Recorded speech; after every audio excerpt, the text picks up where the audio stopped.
আমরা ওমরে ফারুকের জীবনী শুনবো। কার জীবনী? আল্লাহ তাআলা তিনটা ইমানি ধাক্কা ওনার হৃদয়ে দিয়ে ওনাকে ইসলামের জন্য কবুল করে নিয়েছেন। কয়টা ধাক্কা? তিনটা। এক নাম্বার ধাক্কা হচ্ছে বিশ্বনবীর দোয়ার ধাক্কা। দোয়ার একটা ধাক্কা আছে না নাই? এটা বড় ধাক্কা। বিশ্বনবী দোয়া করলেন, আল্লাহুম্মা আইজ্জাল ইসলাম বিহাব্বির রাজুলাইনি ইলাইক। আল্লাহ, এই মক্কার দুইজন লোকের একজনকে তুমি কালিমার সুশীতল ছায়াতলে এনে দাও। দুইজন লাগবে না। কয়জন লাগবে? জোরে বলেন। একজন। কারণ যুগ জামানা পাল্টে দিতে চাই না অনেকজন। এক মানুষই আনতে পারে জাতির জাগরণ। এক মানুষই বিপদকালে বাঁচায় কাফেলায়, ক্ষুদ্র ডিঙ্গি বাঁচায় জাহাজ অসীম দরিয়ায়। কাছে দোয়া করলেন, আল্লাহ মক্কার দুজনের একজন, দুজন চাই না, দুজনের যে কোনো একজনকে কালিমার সুশীতল ছায়াতলে এনে দাও। এক হলো ওমর ইবনুল খাত্তাব। হয়তো খাত্তাবের বেটা ওমরকে তুমি ইসলামের ভেতরে নিয়ে আসো, কিংবা আবি জাহাল ইবনে হিশাম, হিশামের বেটা আবু জাহেলকে তুমি মুসলমান বানায়া দাও। দুইজন চাইছেন নাকি একজন? হয় খাত্তাবের বেটা ওমর কিংবা হিশামের বেটা আবু জাহাল, দুজনের একজনকে আমার চাই। ওমরে ফারুকের জন্য দোয়াটা কবুল করে নিয়েছে কে?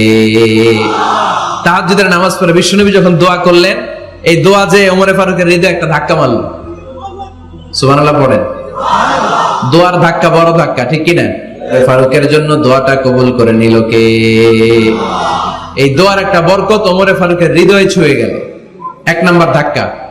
ধাক্কা সব একবারে দেওয়া যায় না। ধাক্কা একবারে দেওয়া যায়? ডাক্তারের কাছে গেলে ডাইরেক্ট কি অ্যান্টিবায়োটিক মারে? কথা বলেন। প্রথমে সামান্য ঔষধ দেয়, সিম্পল ডোজ, তারপরে ডোজ একটু বাড়ায়, ফাইনালি কাজ না হলে অ্যান্টিবায়োটিক মারে। কথা বলেন। প্রথম ধাক্কাটা গেল তিনি দোয়ার ধাক্কা। বিশ্বনবী দোয়া করলেন, ওই দোয়ায় ওমরে ফারুকের হৃদয়ে ছুঁয়ে গেল।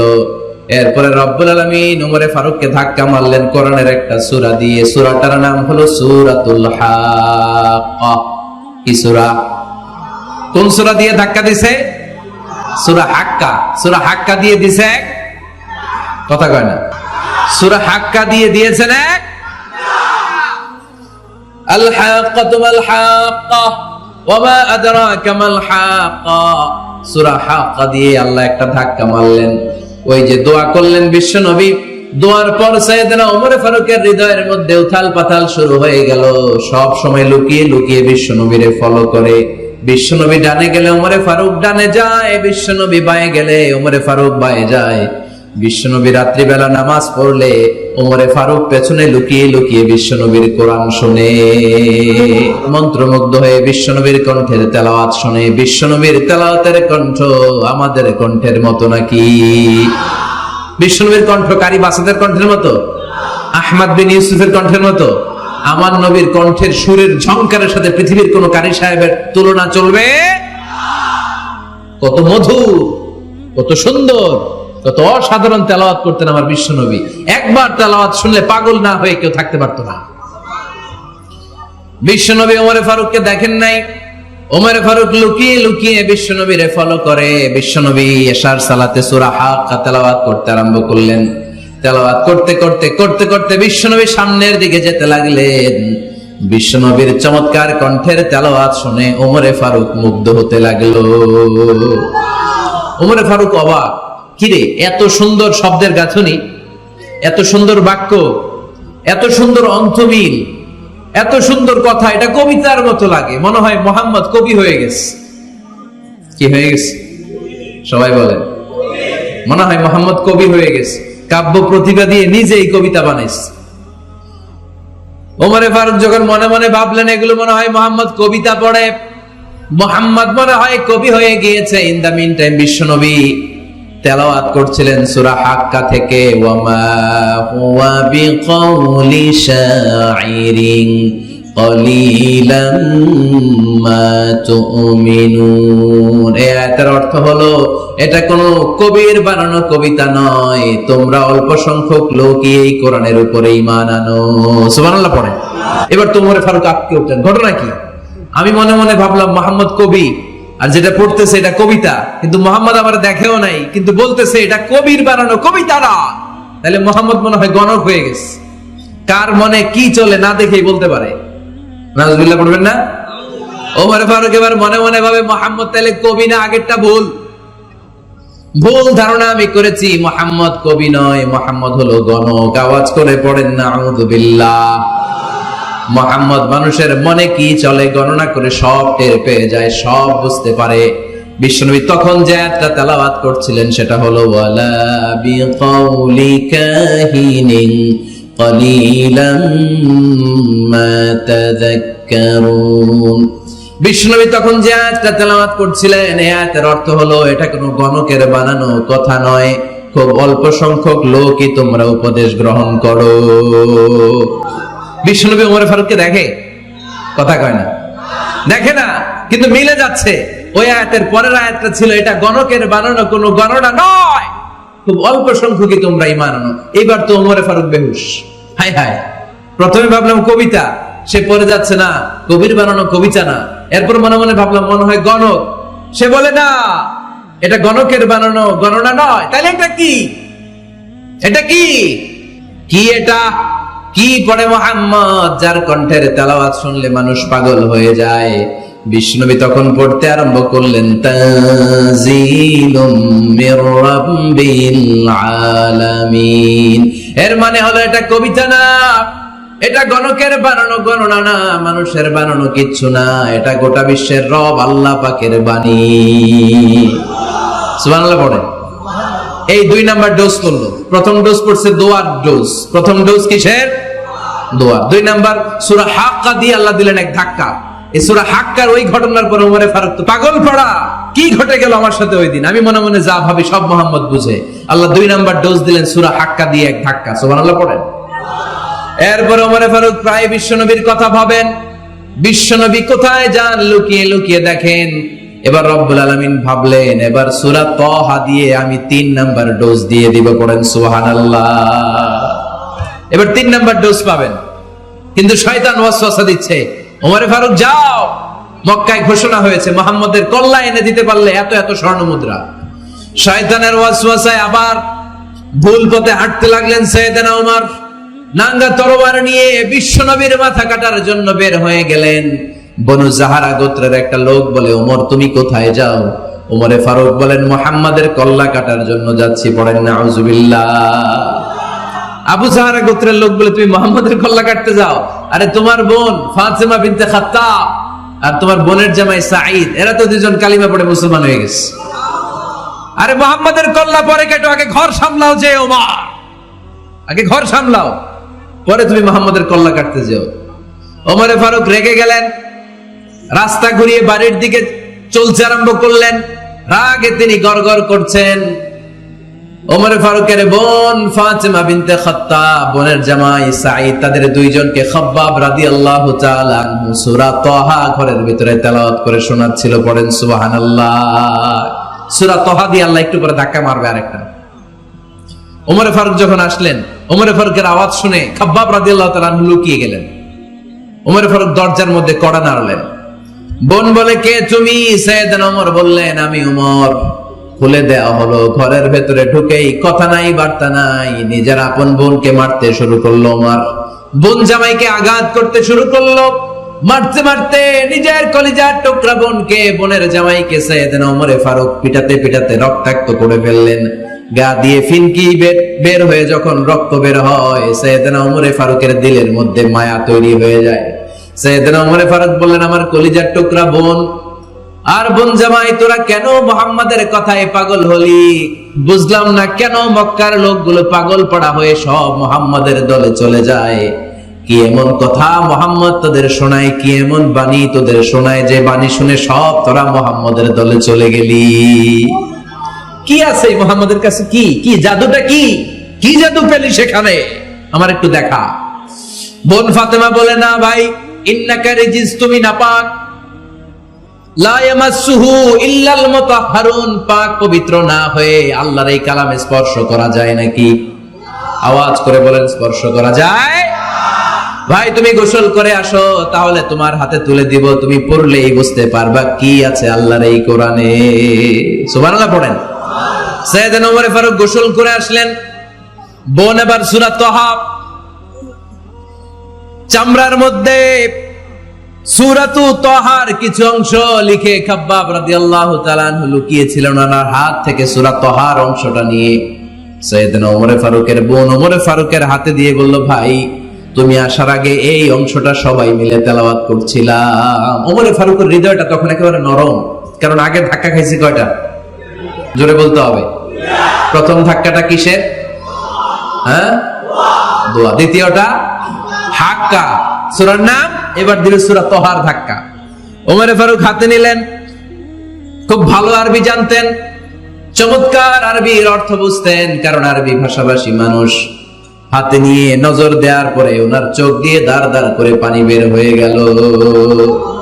ওমর ফারুক আয়াতগুলোর দিকে তাকিয়ে পড়তে আরম্ভ করলেন, তাহা মা আনজালনা আলাইকাল কুরআনা লিতাশকা ইল্লা তাযকিরাতাল লিমান ইয়াখশা تنزيلا ممن خلق الأرض والسماوات العلا পড়েন সুবহানাল্লাহ।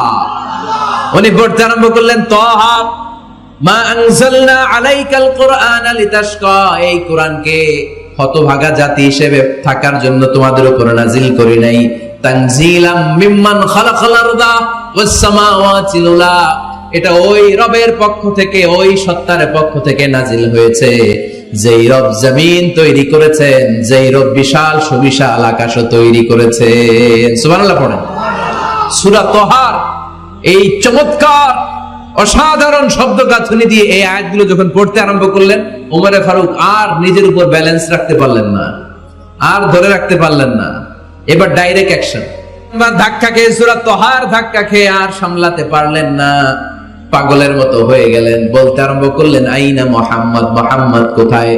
সাইয়েদনা খাব্বাব বললেন, বিশ্বনবী সাফা পাহাড়ের পাদদেশে দারুল আরকাম ইবনে আবিল আরকামের ঘরে বসে বসে লুকিয়ে লুকিয়ে কোরআনের দাওয়াত দিচ্ছে। ওমর, তুমি যদি মুহাম্মদ সাল্লাল্লাহু আলাইহি ওয়াসাল্লামের দেখা পেতে চাও, তাড়াতাড়ি দারুল আরকামের ঘরের দিকে ছুটে যাও। ওমর ফারুক তলোয়ার নিয়ে ছুটলেন, পাগলের মতো ছুটলেন, আর ধৈর্য ধারণ করতে পারেন না। বিশ্বনবীর নূরানী চেহারাটা একবার দেখার জন্য পাগলের মতো ছুটতে আরম্ভ করলেন। ওমর ফারুককে দারুল আরকামের কাছে আসতে দেখে বিশ্বনবীর চাচা হামজা ইবনে আব্দুল মুত্তালিব এসে বলেন, নবী তাড়াতাড়ি দারুল আরকামের ঘর থেকে আপনি পালিয়ে অন্য কোথাও চলে যান, ওই যে ওমর ইবনে খাত্তাব নাঙ্গা তলোয়ার নিয়ে আপনার উপর আক্রমণ করার জন্য ছুটে আসছে গো নবী। বিশ্বনবী বললেন, ও আমার সাহাবারা, ও আমার চাচা হামজা, সবাই আপনারা সরে যান, ওমরে আসতে দেন, ওমরে বাধা দিয়েন না, কারণ কিছুদিন আগে তাহাজ্জুদের নামাজ পড়ে আমি আল্লাহর কাছে একটা বিশেষ দোয়া করেছি, আমার মন বলছে ওই দোয়াটা আল্লাহ কবুল করতে শুরু করেছে। ওমর ফারুক চলে আসলেন, এসে কোনো কথা নাই, চিৎকার দিয়ে বললেন, আশহাদু আল্লা ইলাহা ইল্লাল্লাহ ওয়া আশহাদু আন্না মুহাম্মাদান আবদুহু ওয়া রাসূলুহু, আমি সাক্ষ্য দিলাম আল্লাহ এক, অদ্বিতীয়, আল্লাহ ছাড়া কোনো ইলাহা নাই, নিশ্চয় আপনি মুহাম্মদ আল্লাহর বান্দা এবং রাসূল। সুবহানাল্লাহ পড়েন। এই কালমা শাহাদাতের ভেতরে আল্লাহর কথা, আমার নবীর কথা ঢুকিয়ে দিয়েছে কে? ঝিনুকের ভেতর লুকিয়ে থাকে যেমন মতি, ঝিনুকের ভেতর লুকিয়ে থাকে যেমন মতি, কালমা শাহাদাতে আছে আল্লাহর জ্যোতি, কালমা শাহাদাতে আছে আল্লাহর জ্যোতি। পড়েন আল্লাহু আকবার। ওই শাহাদাতের জ্যোতি সাইয়েদনা ওমর ফারুকের হৃদয়টারে উজালা করে দিল। দুনিয়ার সব ভয়কে পেছনে ফেলে এক আল্লাহর ভয়কে অন্তরে ধারণ করে আওয়াজ করে বললেন, আশহাদু আল্লা ইলাহা ইল্লাল্লাহু ওয়াহদাহু লা শারীকা লা ওয়া আশহাদু আন্না মুহাম্মাদান আবদুহু ওয়া রাসূলুহু। পড়েন সুবহানাল্লাহ। তিনটা ধাক্কা। কয়টা? সবাই বলতে হবে কয়টা? প্রথম ধাক্কাটা দোয়া, দ্বিতীয় ধাক্কা হাক্কা, তৃতীয় ধাক্কা সূরা তাহা। 3টা ধাক্কার মাধ্যমে সাইয়েদনা ওমর ফারুককে মুসলমানদের লিডার বানায় দিল কে? ওমর ফারুক কালিমা পড়ে মুসলমান হয়ে গেছে। মুসলিম সাহাবাদের মধ্যে আনন্দের বন্যা বয়ে গেল। বিশ্বনবী খুশি হয়ে গেলেন, আল্লাহর শুকরিয়া করলেন, আল্লাহ তুমি আমার দোয়া ফিরিয়ে দাও নাই। আমি বলেছি দুজনের একজনকে চাই, তুমি ওমরে ফারুককে দান করেছো, পড়েন আলহামদুলিল্লাহ। এবার ওমরে ফারুক বিশ্বনবীর প্রশ্ন করলেন, নবী আলাসনা আলাল হক, আমি প্রশ্ন করি উত্তর দেন, আমরা কি সত্যের উপর নাই? বিশ্বনবী বললেন, বালা ওমর, আমরা এই সত্যের উপরে আছি। আমাদের কোরআন কি সত্য নয়? বিশ্বনবী বললেন, কোরআনও সত্য। আমাদের রব আল্লাহ কি সত্য নন? বিশ্বনবী বললেন, সত্য। ওমরে ফারুক বললেন, তাহলে ফিমাল ইখতিফা, তাহলে লুকিয়ে লুকিয়ে আর গোপনে দাওয়াতি কাজ কেন? আপনি সত্য নবী, কোরআন সত্য কিতাব, আমার রব আল্লাহ সত্য, আর আমি ওমর কালিমা পড়ে মুসলমান হয়ে গিয়েছি, তাহলে ফিমাল ইখতিফা, আর লুকিয়ে লুকিয়ে কোরআনের দাওয়াত দিবেন কেন? বের হন, মক্কার শহরের মাঝখানে চলে আসেন, চিৎকার করে আমরা আল্লাহর নামের ঘোষণা দেব। বিশ্বনবী বললেন, না ওমর, ওমর এটা মাক্কি জীবন, ওমর এটা মাক্কি জীবন, এখানে দাওয়াতি কাজ করব লুকিয়ে লুকিয়ে, আস্তে আস্তে। আল্লাহ যখন আমাদেরকে বিজয়ী করে দিবেন, তখন আমরা প্রকাশ্যে দাওয়াত দিলে কোনো সমস্যা নাই। সাইয়েদনা ওমর ফারুক বলেন, না ও নবী, আমার উপর ছেড়ে দেন, আমি দেখব আপনি আমারে শুধু মক্কার জমিনে একটা মিছিল দেওয়ার অনুমতি দেন। কিসের অনুমতি? আল্লাহর নামের তাকবীর দেওয়ার অনুমতি দেন। বিশ্বনবী বললেন, ঠিক আছে, সাবধানে তাকবীর দিও। ওমর ফারুক তাকবীর দেওয়ার জন্য লক্ষ্য খুঁজতে আরম্ভ করলেন। মুসলিম 11 জন সাহাবাকে খুঁজে পেলেন। কয়জন? ওমর ফারুক বললেন, 11 জনই চলবে। 11 জনকে 2 লাইন করলেন। কয় লাইন? পিছনে 6 জন, সামনে 5 জন। 11 জন, 6 আর 5। ওমর ফারুক সামনে দাঁড়ালেন। ওমর ফারুক সামনে দাঁড়িয়ে এবার আল্লাহর নামের স্লোগান দিবেন।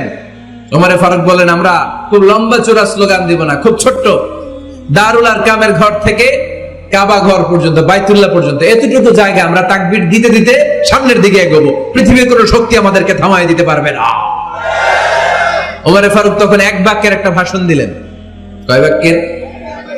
ওমর ফারুক সামনে দাঁড়িয়ে বললেন, মান আরাদা আন তাসকুলা উম্মু ইয়াতামা ওয়ালাদু তারমিলা যাওজাতুহু ফালিয়াসুদ্দানি। কে আছো? মান আরাদা আন তাসকুলা উম্মু, কে আছো মায়ের বুক খালি করতে চাও? ইয়াতামা ওয়ালাদু, কে আছো বাচ্চাগুলারে, সন্তানগুলারে ইতিম বানাতে চাও? তারমিলা যাওজাতুহু, কার এত বড় বুকের পাটা আছে দেখি, কে আছো স্ত্রীকে বিধবা বানাতে চাও? বুকের পাটা থাকলে আমি ওমরে থামাও, যদি সাহস থাকে আমি ওমরের মিছিল থামাও। ওমর ফারুক শুরু করলেন, আল্লাহু আকবার, আল্লাহু আকবার, আল্লাহু আকবার। স্লোগান দিতে দিতে সাইয়েদনা ওমর ফারুক কাবার গিলাফ যে স্পর্শ করলেন, ওমর ফারুকের এই স্লোগান কেউ থামাতে পারে নাই। কিয়ামত পর্যন্ত এই আল্লাহর নামের স্লোগান কেউ থামাতে পারবে না। চিল্লায় বলো ঠিক কিনা? ওমর ফারুক স্লোগান দিলেন। আবু জাহেল, উতবা, শাইবা, ওয়ালিদ ইবনে মুগীরা আল্লাহু আকবার ধ্বনি শুনে বাইরে আসছে। কিরে, এত বড় স্লোগান, আমাদের কাছ থেকে পারমিশন নেয় নাই, অনুমতি নেয় নাই। অনুমতি নেওয়া ছাড়াই স্লোগান শুরু। বের হয়ে দেখে মিছিলের সামনে ওমর। ওমর ফারুককে দেখে আবু জাহেল দিছে এক দৌড়, উতবা দিছে আরেক দৌড়, শাইবা দিছে বহু দৌড়। সুবহানাল্লাহ পড়বেন না? এজন্য ওমর বেশি লাগে না, ওমর লাগে একজন। চিল্লায় বলতে হবে, ওমর ফারুক লাগে কয়জন? একজন। ওমরই গোটা বিশ্বের চেহারা পাল্টে দিতে সক্ষম। চিল্লায় বলেন ঠিক কিনা?